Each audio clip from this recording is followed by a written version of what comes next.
अस्सलाम वालेकुम।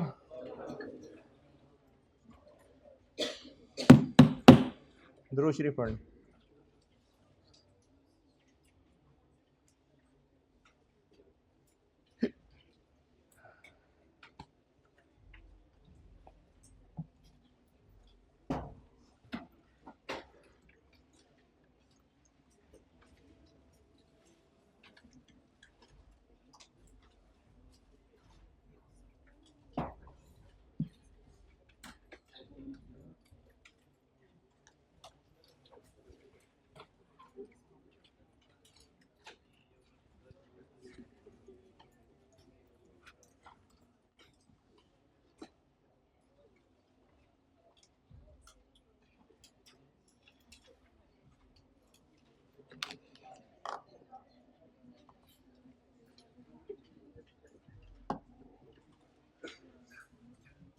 एक सवाल दिया था होमवर्क,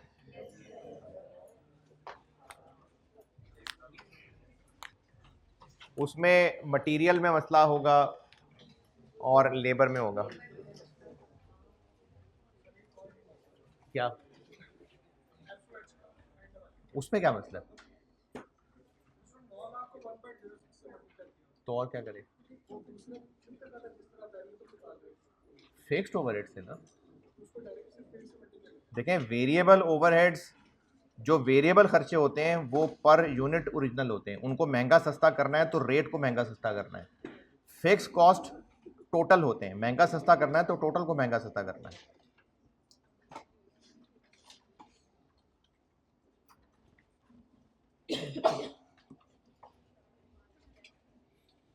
स्प्रिंग 19 में मटेरियल और लेबर में मसला होगा, बताता हूं। प्रोडक्ट केजीज में है, ये कैसे पता? वो बजट और स्टैंडर्ड कार्ड से पता चल रहा है। एक्चुअल प्रोडक्शन कितनी है? 27400। मटेरियल कौन कौन से हैं? एक्स और वाई।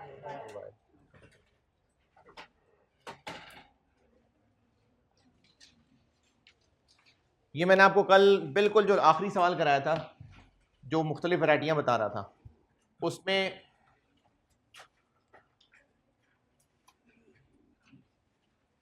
आ, 5400 किलो लिखा था शायद मैंने, और बी के लिखे थे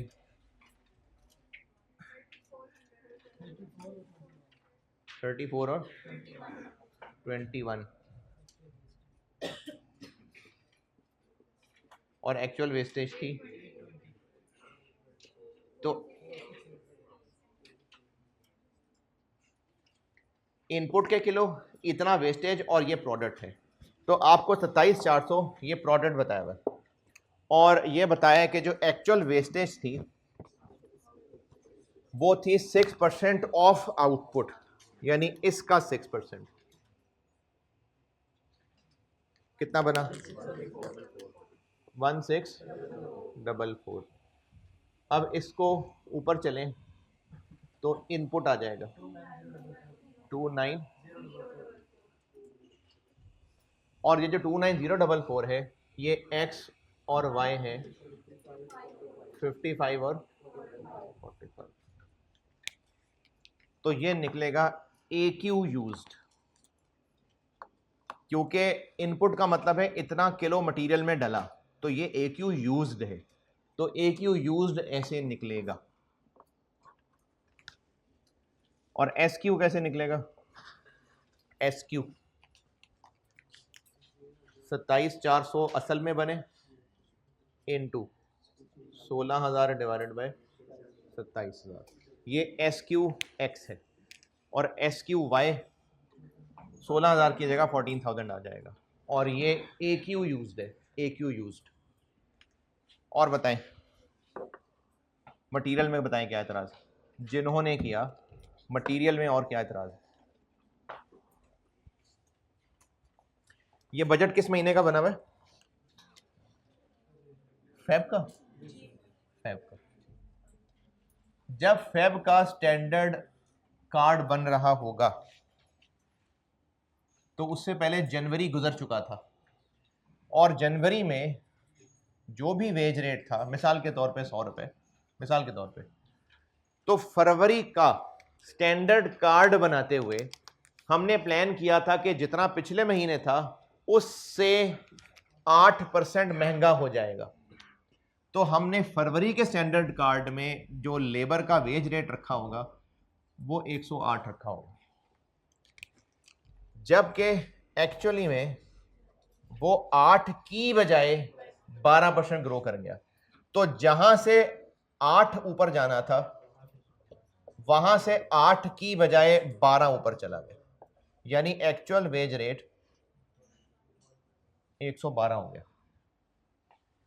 ये है सवाल वाली अंग्रेजी कि हमने स्टैंडर्ड कार्ड बनाते हुए सोचा था कि वेजेस 8% बढ़ेंगी। किससे 8% बढ़ेंगी? जाहिर है जो पिछला था 8 की बजाय 12, यानी जहां से 8 जाना था वहां से 8 की बजाय 12 चला गया, यहां से 12 नहीं, स्टैंडर्ड से 12% हायर नहीं है वेजेस। स्टैंडर्ड 8% की इंक्रीज सोच के बनाया था, 8% की बजाय 12% की इंक्रीज हो गया, यानी किसका 12%? जिसका 8% होना था। तो जिससे 8% की इंक्रीज सोचकर स्टैंडर्ड कार्ड बनाया था, असल में 8 की बजाय 12% इंक्रीज हो गई।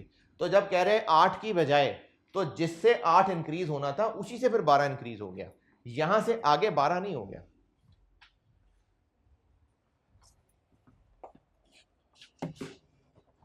DL increased wages by 12% as against the budgeted increase of 8%, यानी बजटेड इंक्रीज 8% सोची थी, उसके मुकाबले में 12 इंक्रीज कर दी, तो जिसका 8 बढ़ना था उसका 12 बढ़ गया।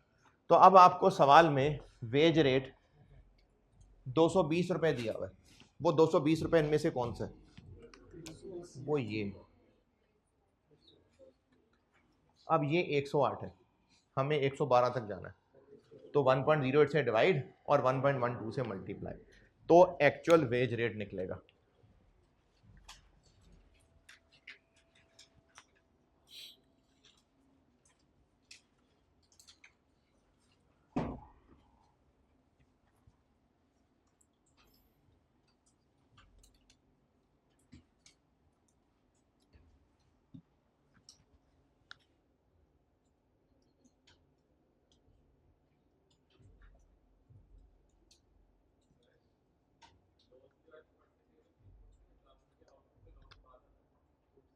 या मटेरियल वाला पूछ रहे हैं? सवाल वाले ने क्लियरली कह दिया ना कि 6% ऑफ आउटपुट।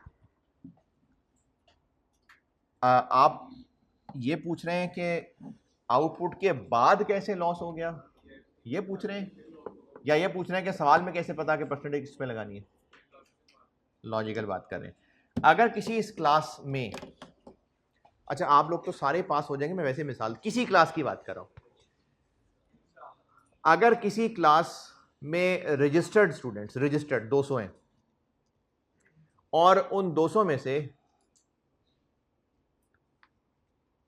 अच्छा 40 फेल हो जाएंगे, 200 में से 40, तो अब ये जो आप नहीं, कोई एक क्लास है, ठीक है, कोई, तो वो जो 40 लोग 200 में से फेल होंगे और उन 200 में से 160 पास हो रहे होंगे, तो अगर एज अ परसेंटेज देखा जाए कि टोटल 200 में से 160 पास और 40 फेल हैं, अब ये जो 40 फेल हैं ये 200 में से 40 है कि 160 में से 40 है? 200 में से कितने परसेंट हुए? 20%, और ये 80%।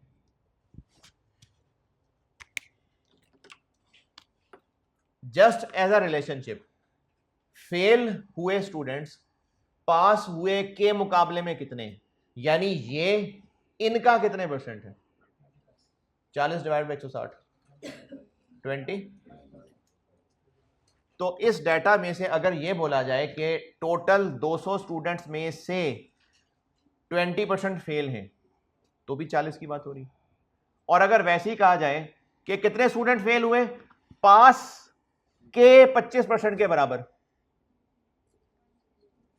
तो 160 इंटू 25%, अब भी 40 ही आएंगे ना। तो अगर मैंने जुमला बोला कि 5 स्टूडेंट्स के 25% के बराबर फेल हैं, तो ये न्यूमेरिकली गलत बात हो गई, सही है ना बात। लेकिन क्या इस बात का यह मतलब है कि जितने पास हुए हैं उनमें से फेल हुए हैं? बस न्यूमेरिकली रिलेट किया जा रहा है। तो लॉजिकली इनपुट में से लॉस होता है, फिर आउटपुट बचता है। लेकिन अगर सिर्फ न्यूमेरिकल कैलकुलेशन के लिए ये कह दिया जाए कि लॉस आउटपुट के इतने परसेंटेज के बराबर है, तो उसका मतलब ये थोड़ी है कि आउटपुट में से मजीद लॉस हो जाएगा। वो तो बस एक न्यूमेरिकल रिलेशन बताया जा रहा है। तो 6% ऑफ आउटपुट का मतलब ये नहीं है कि आउटपुट में से 6% खराब हो रहे हैं। 6% ऑफ आउटपुट बस एक जबरदस्ती का परसेंटेज रिलेशन कैलकुलेट किया हो। हाँ जी, स्प्रिंग 19।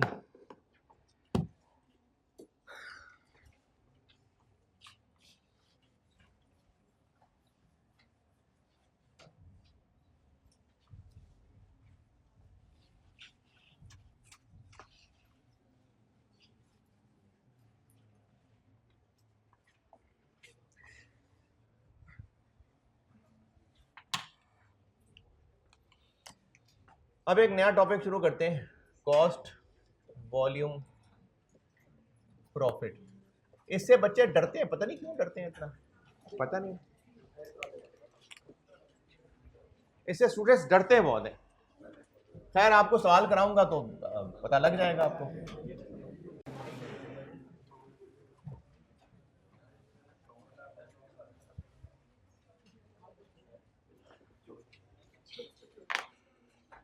अच्छा, इसके डरने की रीजन मैं बता देता हूँ। इसके डरने की रीजन ये है कि इसमें ना कुछ मिसिंग फिगर्स, कुछ रिवर्स कैलकुलेशंस, जैसे वेरिएंस के शायद किसी एक सवाल में, हाँ वेरिएंस के एक सवाल में, फिर मार्जिन अब्जॉर्प्शन के शायद किसी एक सवाल में। फिक्स्ड ओवरहेड्स हमने मिसिंग फिगर्स निकाली थी। कैसे निकाला था फिक्स्ड ओवरहेड? शायद अंडर ओवर अप्लाइड को यूज करके। अंडर ओवर अप्लाइड कैसे निकाला था पता नहीं, अप्लाइड को यूज किया था। अप्लाइड कैसे निकाला था? OAR निकाला था। तो कहीं पर CID खेला था, मिसिंग फिगर्स मशकूक लोगों को देखा था। तो CVP में ना इस तरह की थोड़ी मशकूक कैलकुलेशंस हैं, इसलिए बच्चे डर ज्यादा जाते हैं। वरना मेरे हिसाब से जितने टॉपिक्स हैं उनमें से कुछ टॉपिक है जिनमें सवाल प्लान करना बड़ा आसान होता है, यानी सवाल की रिक्वायरमेंट बड़ा आसानी से प्लान हो जाती है कि क्या करना है। तो उनमें से एक ये भी है कि सवाल की रिक्वायरमेंट तक प्लानिंग सही आसानी से हो जाती है, क्लियर पता चल रहा होता है इस टॉपिक का सवाल है, क्लियर पता चल रहा होता है क्या करना है। लेकिन बीच में कुछ पहेलियां इन्वॉल्व होती हैं, उसकी वजह से टॉपिक बच्चों को मुश्किल लगता है। तो आपको पहले इसलिए परेशान करने के लिए नहीं बता रहा, बस बता रहा हूं कि मोहतात रहें, इसमें कुछ सवाल मुश्किल हाँ हैं। अच्छा, इस चैप्टर को ना शुरू करने से पहले, जैसे मैंने आपको जब कॉस्ट एज अ सब्जेक्ट शुरू कराया था तो उससे पहले को 3-4 बेसिक कॉन्सेप्ट्स की क्लासेस ली थी। तो इसको शुरू करने से पहले ना कुछ फार्मूले, कुछ कैलकुलेशंस बतानी जरूरी हैं। तो उसको मैं प्री CVP कह देता हूँ, प्री CVP।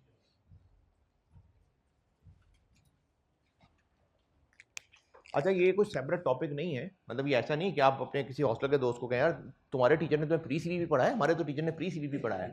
तो ये कोई टॉपिक नहीं है, मैं आपको बस ये बता रहा हूं कि CVP वाला चैप्टर पढ़ने के लिए फिक्स कॉस्ट, वेरिएबल कॉस्ट, इनका बहुत ज्यादा इस्तेमाल है इन सवालों के अंदर। CVP के अंदर मेन मुश्किलें वेरिएबल कॉस्ट और फिक्स कॉस्ट निकालने में होती हैं। तो उन मुश्किलों में कुछ फार्मूले काम आने हैं, कोई नॉलेज काम आना है। तो मैं आपको इसीलिए ये चैप्टर ऑफिशियली शुरू कराने से पहले कुछ फार्मूले सिखा रहा हूं, जिसको मैं प्री CVP कैलकुलेशंस कह रहा हूं। वैसे मैंने इसको चैप्टर नंबर दिया हुआ है अपनी बुक में 11। तो हम ऑफिशियली CVP शुरू कर रहे हैं, लेकिन कुछ कैलकुलेशन सिखा रहा हूं, उसको मैं प्री CVP कैलकुलेशंस कह रहा हूं।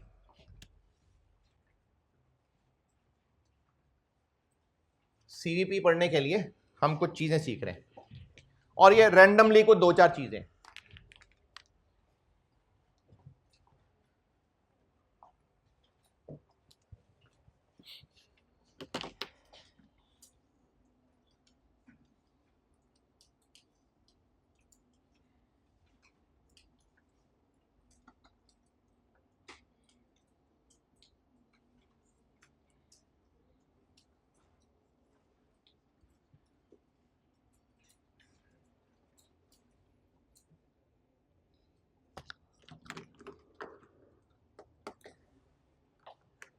चले 3 चीजें आपको रैंडमली बता रहा हूं मैं। पहली चीज बताने लगा हूं,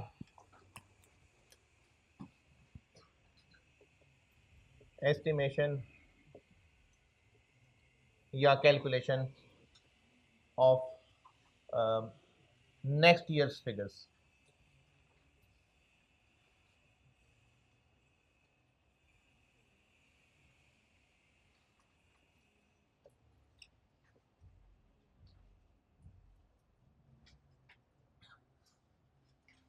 एक ये चीज सिखाने लगा हूं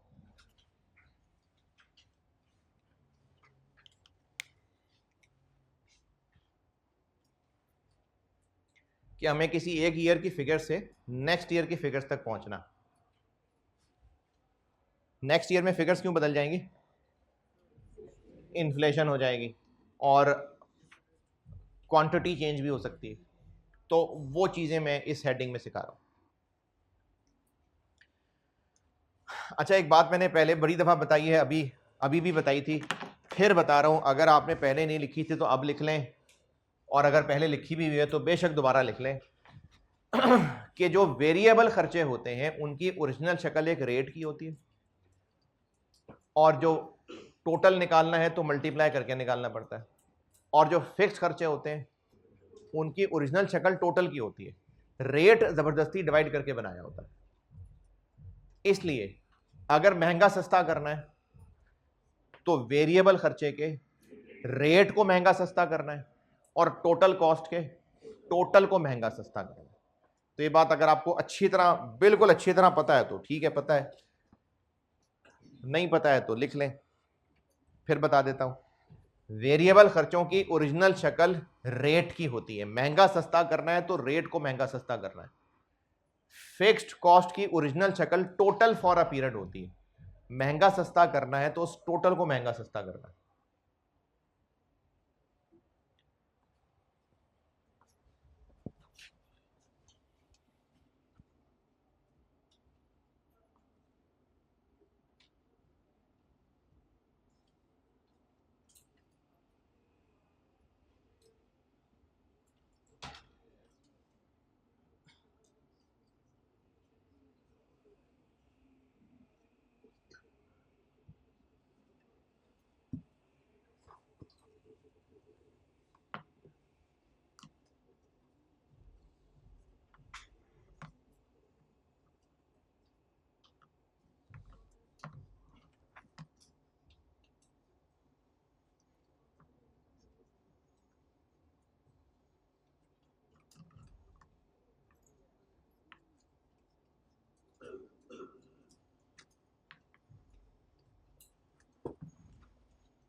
हाँ जी, लिख लिया? अच्छा, सवाल लिखें।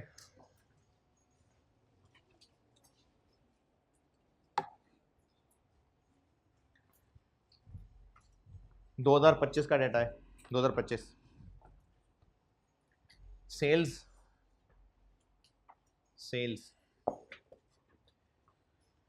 50,000 यूनिट्स, 50,000 यूनिट्स, और सेल प्राइस ₹20। सेल प्राइस 20 रुपए, ₹20। फिर लिखें 2026 नहीं, पहले क्या लिखा? हाँ, 2026 sales volume will increase by 10%, sale price will increase by 15%। 2026 का टोटल सेल्स रेवेन्यू बताएं। वॉल्यूम बढ़ेगा 10% और सेल प्राइस बढ़ेगी 15% 2026 का सेल्स रेवेन्यू बताएं।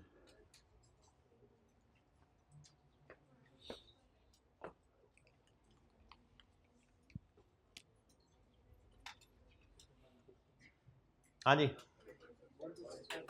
2026 में यूनिट सेल कितने होंगे? 50,000 इंटू 1.1 जी, 55। सेल प्राइस क्या होगी? 20 इंटू 1 तो टोटल रेवेन्यू बन जाएगा 55,000 into 23 ji, 1265,000।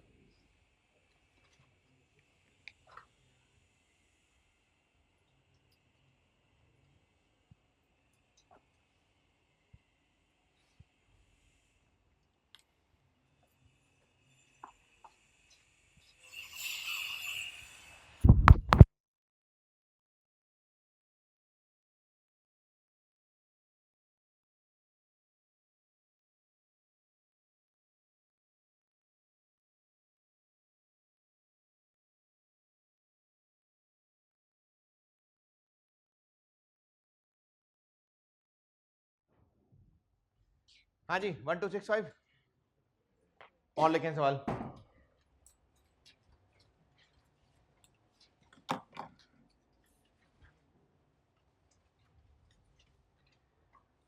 Sales revenue of 2025, sales revenue of 2025 1 million, 1 million rupees.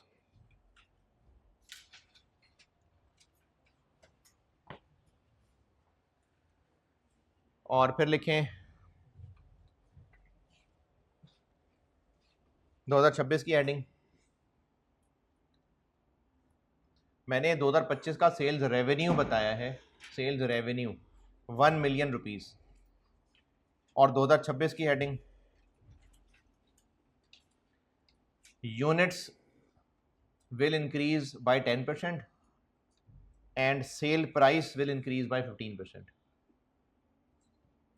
Units 10% बढ़ेंगे और सेल प्राइस 15% बढ़ेगी। 2026 का रेवेन्यू बताएं, 2026 का सेल्स रेवेन्यू।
हाँ जी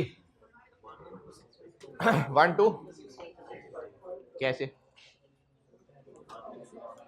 ऐसे कैसे मैंने तो नहीं बताया 20 रुपये और 50,000 1 मिलियन इंटू क्यों किया ऐसा अच्छा 10% यूनिट्स बढ़ने हैं और 15% सेल प्राइस बढ़नी है तो क्यों ना सेल रेवेन्यू को 25% बढ़ा लें किसी ने तो किया होगा शायद किया होगा किया होगा किसी ने तो किया होगा है नहीं जैसे आप लोग मुस्कुरा रहे हैं किया होगा किसी ने हाँ जी अंदाजा कैसे लगाएंगे ये किसने कहा 50,000 है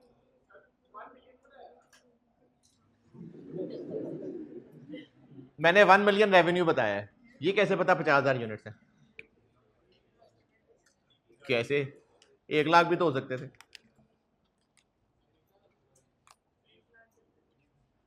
1 लाख होता 10 रुपए का बेचा होता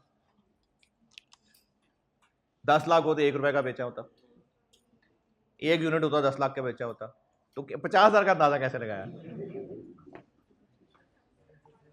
आपको ना मैंने यूनिट्स बताए ना प्राइस बताई 1.125 क्यों नहीं करें यानी 1 मिलियन देखे ना ये जो 1 मिलियन रुपए है इसमें यूनिट्स और प्राइस दोनों है तो प्राइस को भी बढ़ाना है यूनिट्स को भी बढ़ाना है 10% यूनिट्स को 15% प्राइस को तो रेवेन्यू को 25% बढ़ा दें क्या क्या गलती है इसमें यूनिट्स का नहीं पता प्राइस का नहीं पता देखें 15% किसी और का है 10% किसी और का है तो 25% तो सेंस ही नहीं बनती ना 10 कोई और चीज है 15 कोई और चीज है प्लस कैसे कर सकते हैं तो इसलिए 25 तो नहीं कर रहा दोनों को क्यों कर दिया दोनों को इसलिए कर दिया जैसे ये जो मैंने पिछला साल कराया था 50,000 यूनिट्स थे पिछले साल और 20 रुपए का एक था पिछले साल हमने अभी 2026 में क्या किया यूनिट्स को ये सामने जो है इनटू 1.1 किया और प्राइस को 1.15 किया ये 10% यूनिट्स का 10% है यूनिट्स को 10% बढ़ाया ये 15% 20 रुपए का 15% है प्राइस को 15% बढ़ाया अब ये काले लाल को अगर इधर उधर कर लें 50,000 इंटू 20 और इंटू 1.1 और इंटू 1.15 तो बुरा लगाओ किसी को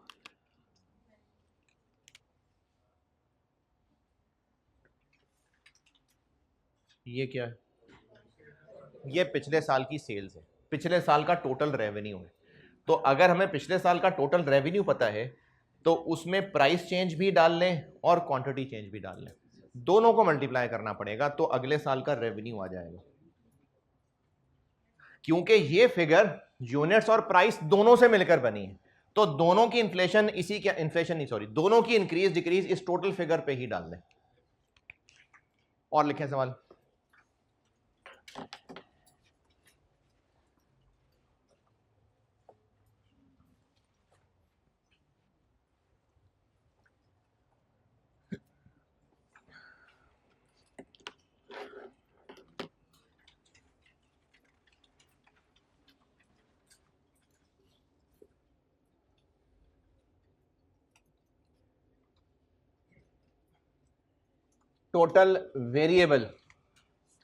total variable FOH for 2025 total variable FOH for 2025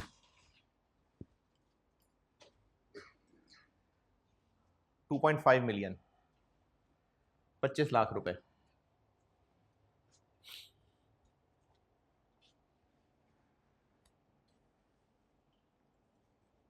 in 2026, in 2026 production will increase by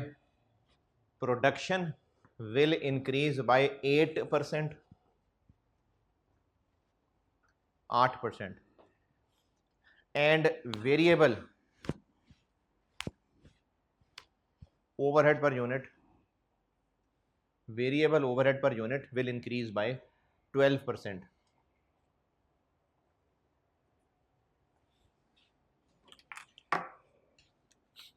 दो 2026 की टोटल वेरिएबल एफओएच बता दें।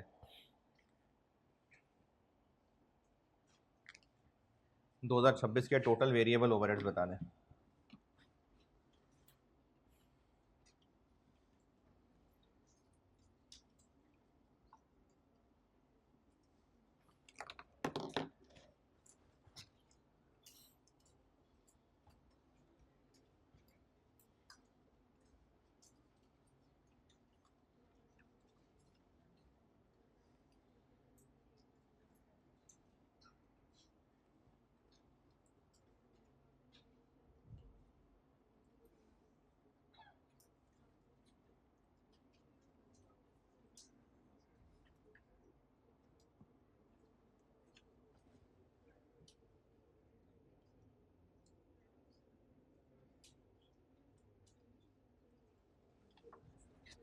हाँ जी,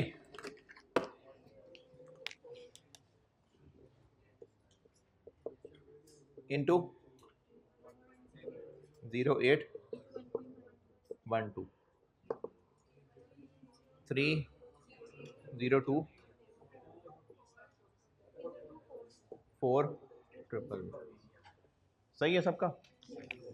चलें एक और कर दें बस, फिर ये वाली हेडिंग बस। 2025 टोटल एफओएच 3 मिलियन, 30% फिक्स्ड है। 2026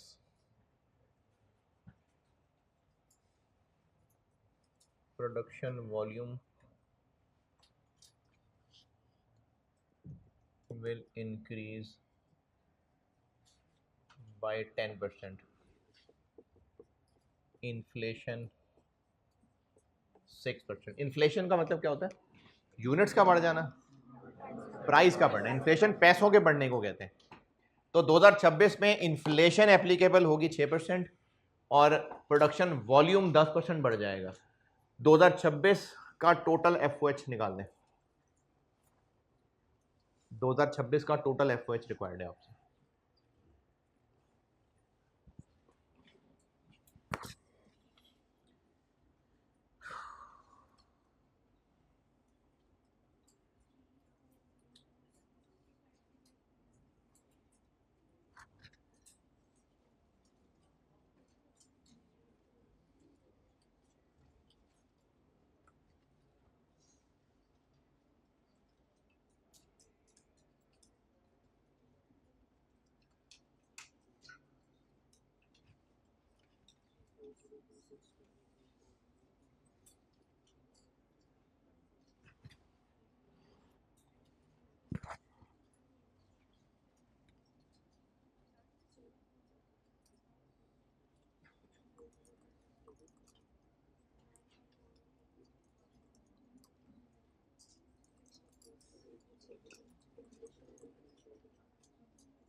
हाँ जी,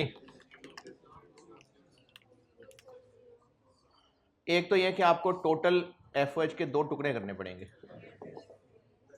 क्योंकि जो वेरिएबल है ना उनमें वॉल्यूम चेंज भी आना है, जबकि फिक्स कॉस्ट में सिर्फ महंगाई आनी है।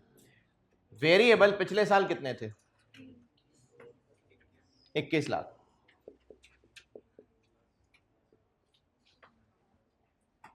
अब ये जो वेरिएबल थे इनमें क्वांटिटी चेंज भी आनी है और महंगाई भी आनी है, और जो फिक्स्ड हैं इनका ताल्लुक यूनिट से है ही नहीं, इसलिए इनमें सिर्फ महंगाई आनी है।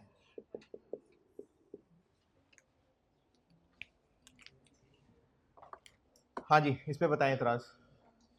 तो ये जो मैंने अभी हेडिंग 1 दी थी, इसका कंक्लूजन ये है जो आपको इस चैप्टर में काम आएगा कि हमें अगर एक पीरियड की टोटल फिगर से अगले पीरियड तक पहुंचना है, तो जो वेरिएबल चीजें होती हैं उनमें प्राइस चेंज और क्वांटिटी चेंज दोनों मल्टीप्लाई होने, और जो फिक्स्ड है उनमें सिर्फ प्राइस चेंज। इस हेडिंग का कंक्लूजन बता रहा हूं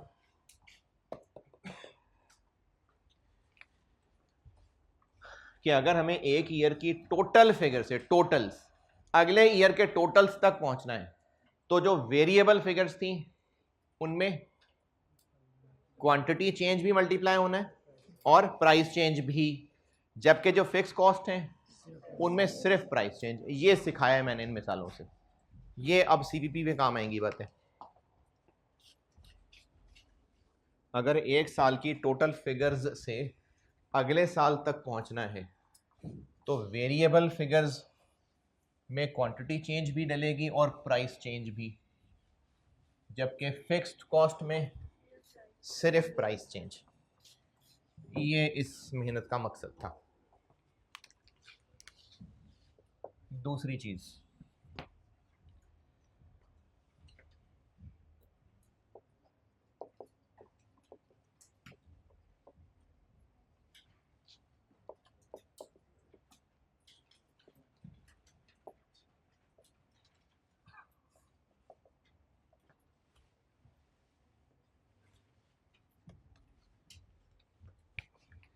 अच्छा इस हेडिंग में मैं क्या सिखाना चाह रहा हूं, मैं आपको ना ये बात 2-3 मिसालों से बताता हूं, उम्मीद है उनसे समझ आ जाएगी बात। फिर भी उन 2-3 एग्जांपल्स के बाद इसी तरह की एक कंक्लूडिंग समरी पे बोल दूंगा। अच्छा, प्री सीवीपी कैलकुलेशन में मैंने आपको रैंडमली बस 3 चीज़ें बतानी है, जिनमें से एक चीज़ बताई है कि एक साल की फिगर्स से अगर दूसरे साल की प्रोजेक्शन करनी हो। अच्छा, मैंने एक चीज़ बोली नहीं कि सब समझदार बच्चे, तसल्ली के लिए पूछ लेता हूँ, अगर एक साल की per unit material labour overheads की कॉस्ट है, उसको महंगा करना है, तो उसमें सिर्फ इन्फ्लेशन डालेंगे कि उसमें भी वॉल्यूम चेंज डाल देंगे? हाँ, पर यूनिट है। एक साल की पर यूनिट कॉस्ट से अगले साल की पर यूनिट कॉस्ट बनानी है, वेरिएबल चीजें, मटेरियल लेबर वेरिएबल ओवरहेड, तो बस प्राइस चेंज डलेगी। नहीं, दोबारा सुने, 2025 का डायरेक्ट लेबर पर यूनिट बताया हुआ है या पर आर बताया हुआ है, वेरिएबल चीज है लेकिन पर यूनिट या पर आर बताया हुआ है। अगले साल ये इतना महंगा हो जाएगा, तो बस सिर्फ महंगा करेंगे या वॉल्यूम चेंज भी डालेंगे? महंगा करेंगे। वॉल्यूम चेंज क्यों ना डालें? क्योंकि पर यूनिट है। ओके, अब वो जो दूसरी हेडिंग मैंने लिखी जी, वो तो जबरदस्ती पर यूनिट बनाया होता है ना फिक्स कॉस्ट। अगर उसको महंगा सस्ता करना होता है तो हमें पहले उसको टोटल तक पहुंचाना पड़ेगा, फिर टोटल को महंगा सस्ता करना पड़ेगा। मैंने अभी सबसे पहली बात ये बताई थी ना कि जो वेरिएबल चीजें होती हैं उनकी ओरिजिनल शक्ल है रेट, टोटल मल्टीप्लाई करके बनाया होता है। जो फिक्स कॉस्ट है उनकी ओरिजिनल शक्ल टोटल है, जबरदस्ती पर यूनिट बनाया होता है। तो अगर महंगा सस्ता करना है तो टोटल को महंगा सस्ता करना है फिक्स्ड में। हाँ बिल्कुल, पहले उसको टोटल तक पहुंचाएंगे फिर उसको महंगा सस्ता करेंगे। इस हेडिंग से सिखाना क्या चाह रहा हूं वो मैं आपको 3 मिसालों से बताता हूं।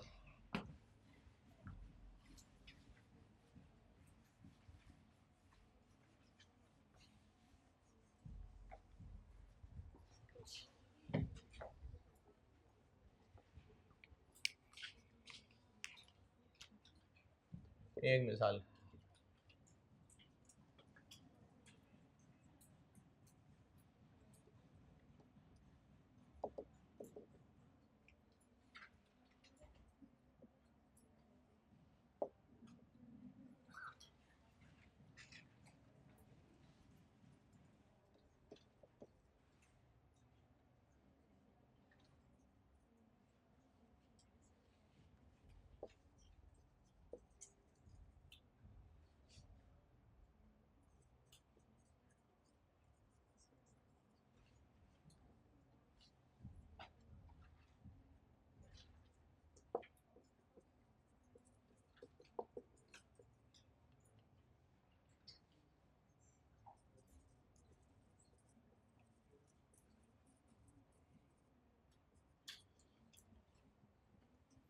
दो प्रोडक्ट बेचता है बिजनेस, साल में इतने यूनिट्स बेचे जिसमें से 40% ए थे और 60% बी थे, और ए की सेल प्राइस ये है, बी की सेल प्राइस ये है, और साल का टोटल सेल्स रेवेन्यू निकालना है।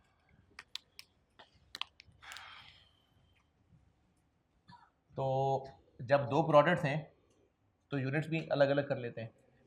ए के यूनिट्स कितने हो जाएंगे, 60,000 का 40% 24,000, बी के तो टोटल रेवेन्यू बन जाएगा, रेवेन्यू कहते हैं सेल्स की अमाउंट को, 24,000 यूनिट्स इंटू 400 का 36,000 यूनिट्स इंटू 250 का 186,000,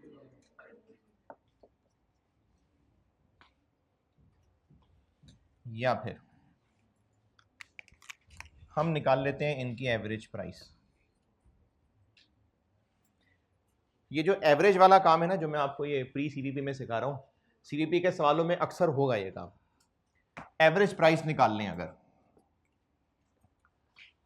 ये दो प्रोडक्ट्स हैं और एवरेज करने के लिए, वेटेड एवरेज करने के लिए इनका वेट क्या है ए और बी का, 40% और 60%। तो ए की प्राइस है 400 रुपए, ए का वेट कितना है, 40%। वेटेड एवरेज कैसे निकलता है, summation W x over summation W, यानी वेट को एक्स से मल्टीप्लाई करना होता है। तो ए की प्राइस इतनी है, ए का वजन इतना है, प्लस बी की प्राइस और बी का वजन 60%, 310, ये मैंने निकाली एवरेज प्राइस। अब जब मैंने प्राइस निकाल ही ली है एवरेज, तो अब ये 24 और 36 की जरूरत नहीं है। अब हम 60,000 को 310 से मल्टीप्लाई कर दें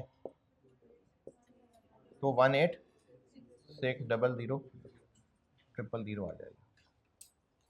इस पे बताएं कोई एतराज?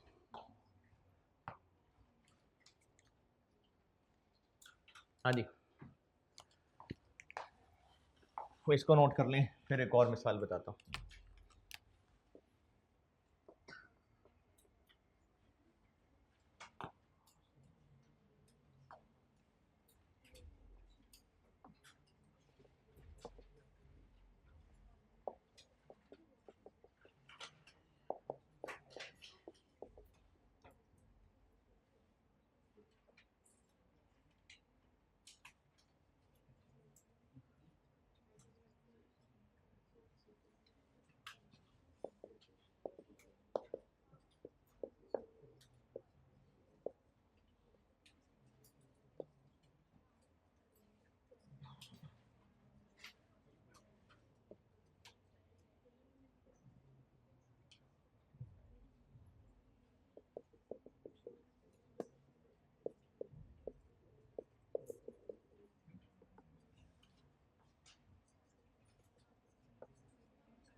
एसी बंद करना है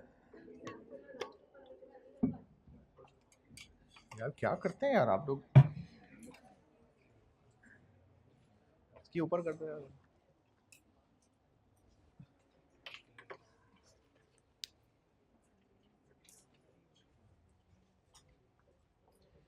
इधर है कैमरा।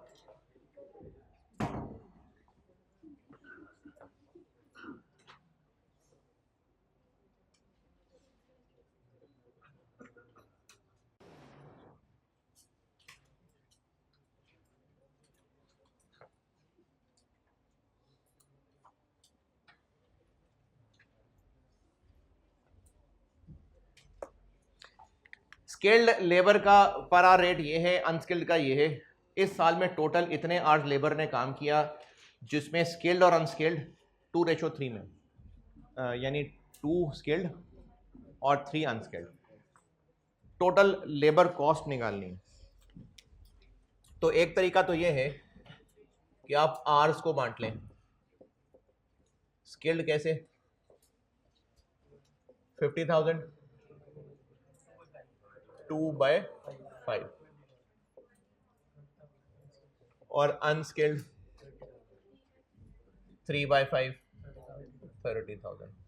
और फिर टोटल कॉस्ट निकालने के लिए अलग अलग वेज रेट लगा लें। 20,000 पर 500 रुपये और 30,000 पे 200 जी, 16 मिलियन। एक तरीका तो ये है। या फिर दो अलग अलग तरह के वेज रेट हैं, उनका कर लेते हैं एवरेज।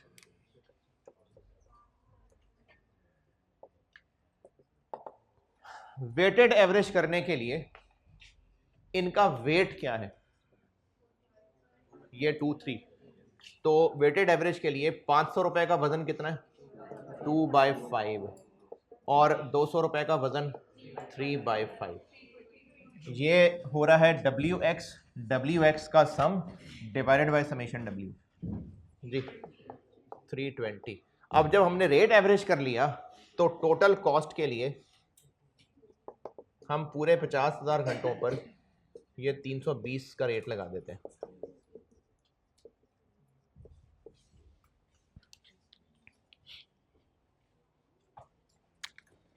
हाँ जी, ये भी ठीक है। चले एक और मिसाल। क्या, 2W है और 5 समेशन W है। X है 500 रुपये और 200 रुपये, W है 2 और 3, समेशन W है 5, WX plus WX, summation WX divided by summation W। वहाँ पर समेशन W 100 था, क्योंकि ये जो आपको 60 और टेढ़ी लाइन लिखी नज़र आ रही है, ये 60 डिवाइडेड बाय 100 है, 40 डिवाइडेड बाय 100 है, तो 100 समेशन W है।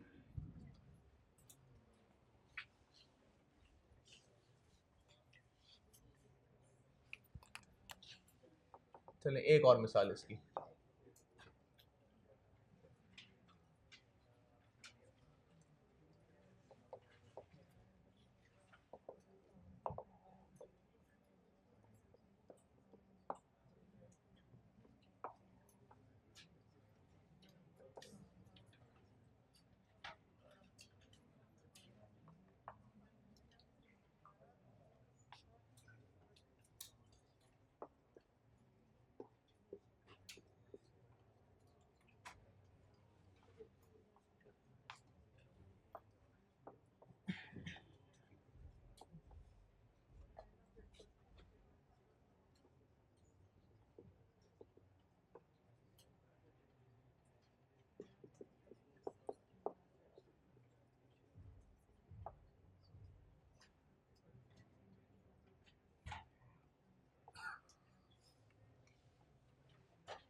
ये लेबर मिटा दूं, मटेरियल सेल्स,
ये लिख लिया।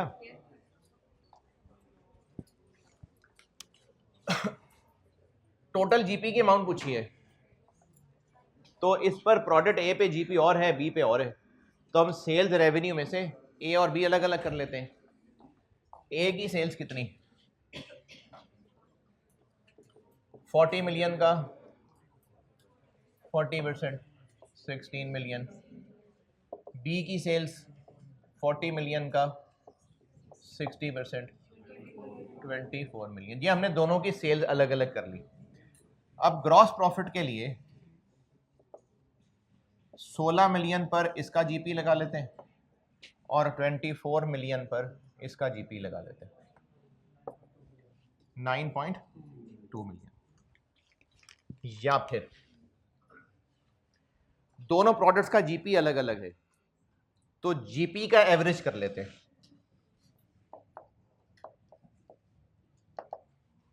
कैसे? ए का है 20% और ए का वजन कितना है 40%, बी का जीपी 25% और प्रोडक्ट बी का वजन 60%। अच्छा, अगर मैंने कहा होता कि सेल्स 3:4 में है, 3:4, तो 3/7 और 4/7, तो ये जो वेट है ये रेशो की शक्ल में भी हो सकता है, परसेंटेज की शक्ल में भी हो सकता है। कितना बना 23 बस। तो अब हमें एवरेज जीपी जब पता चल गया तो हम जीपी की अमाउंट तक पहुंच सकते हैं पूरे 40 मिलियन पे 9.2 मिलियन।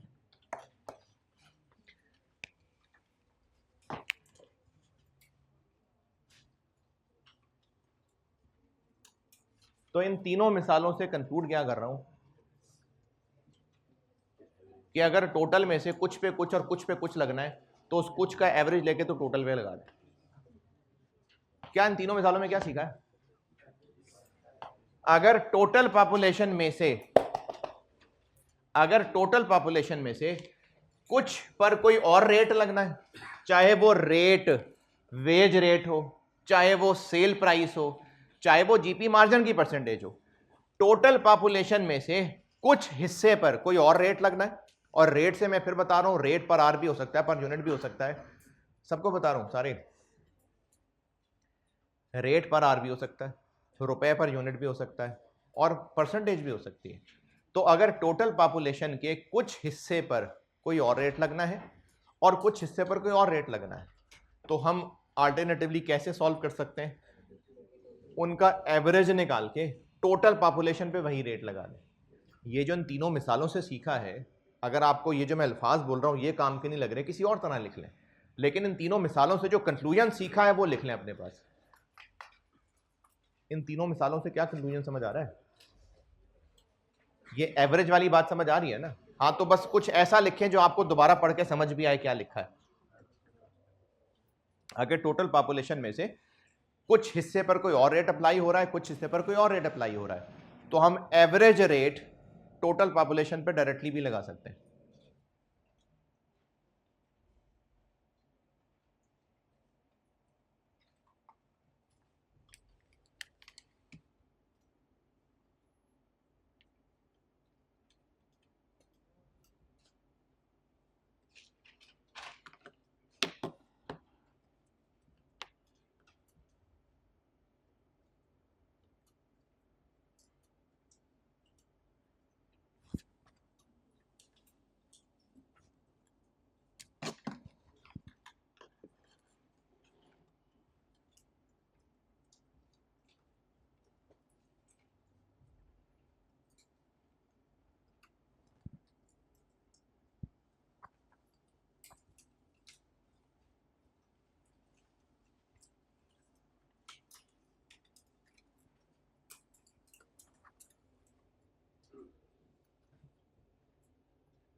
ये क्या हुआ? मैंने कहा क्लास खत्म होगी।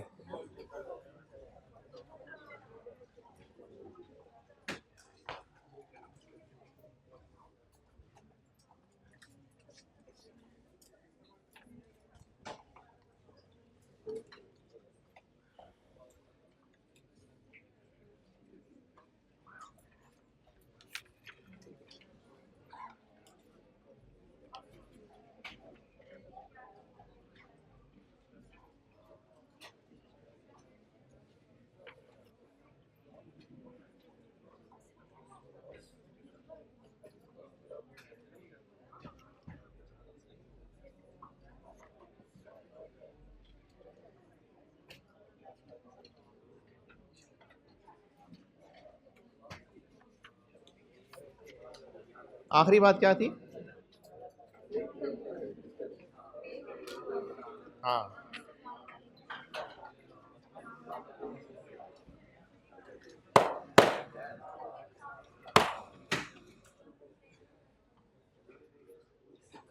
ये जो माल है ना, पैसा, रिसोर्सेज, ये मकसद नहीं होता, ये जरिया होता है, मीन्स।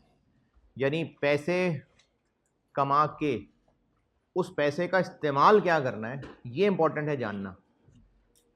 अगर सारा फोकस सिर्फ पैसे कमाने पर होगा कि बस पैसा आ जाए किसी तरह, फोकस है पैसा कमाना, फिर देखेंगे क्या करना है, फोकस पैसा कमाना है, तो फिर उस पैसे का क्या करेंगे?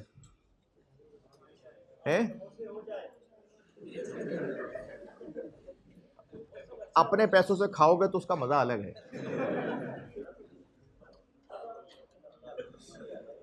हाँ जी, अगर माल जमा करने पे फोकस है कि माल आ जाए किसी तरह, तो फिर उस माल का इस्तेमाल क्या होगा?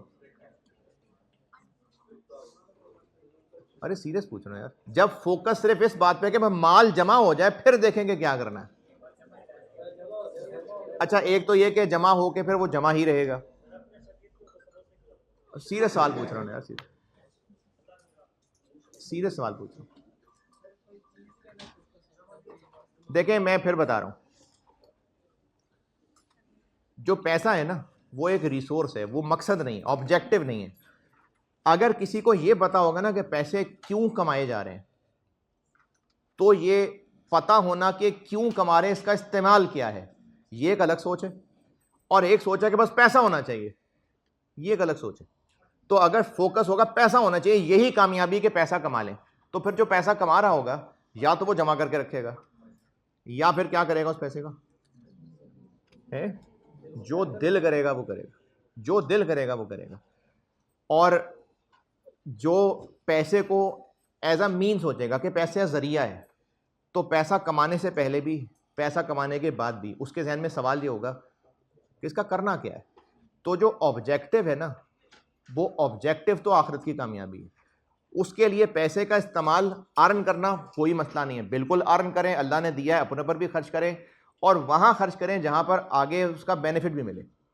तो जो सिर्फ पैसे कमाने की मोहब्बत रखता है ना, इसको कहेंगे माल की हिर्स। अच्छा जी, एक बात दूसरी, बचपन में कार्टून देखे होते हैं बच्चों ने। खैर, आप लोगों के बचपन के कार्टून भी बड़े अजीब वाहियात किस्म के हैं कि आपके वालिदैन के बचपन के कार्टून ना, वो टॉम एंड जेरी और, अच्छा आपके बचपन में जो टॉम एंड जेरी है ना, वो भी बहुत बदल गए हुए हैं।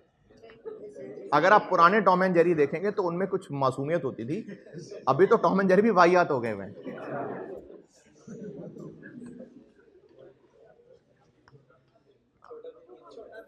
छोटा भीम, ओगी, डोरेमोन ने क्या सिखाया कौम को? डोरेमोन ने है सुस्ती, सुस्ती। देखें, नोबिता हीरो था उसमें, हीरो। डोरेमोन का हीरो नोबिता है, जियान नहीं था। पता नहीं मैं बता क्या रहा था। हाँ हाँ हाँ, तो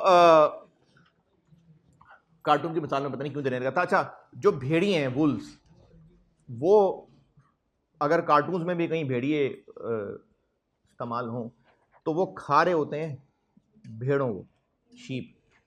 अच्छा, अब जो भेड़िया है ना, वो जब भेड़ों पे हमला करेगा, 2-3 भेड़िए मिलके हमला कर दें, तो वो जब उन भेड़ों पर हमला करेंगे तो हबड़ दबड़ मचा देंगे या कहेंगे बाजी बाजी आए, लाइन बना ले, सारे सब लाइन में खड़े हो जाए। हाँ जी, अब सारी भेड़ें जो लाइन में खड़ी हो गई, अब वो छुरी कांटा लेके सबको आराम आराम से ऐसे करेंगे कि हबड़ दबड़ मचा देंगे, हबड़ दबड़ मचा देंगे।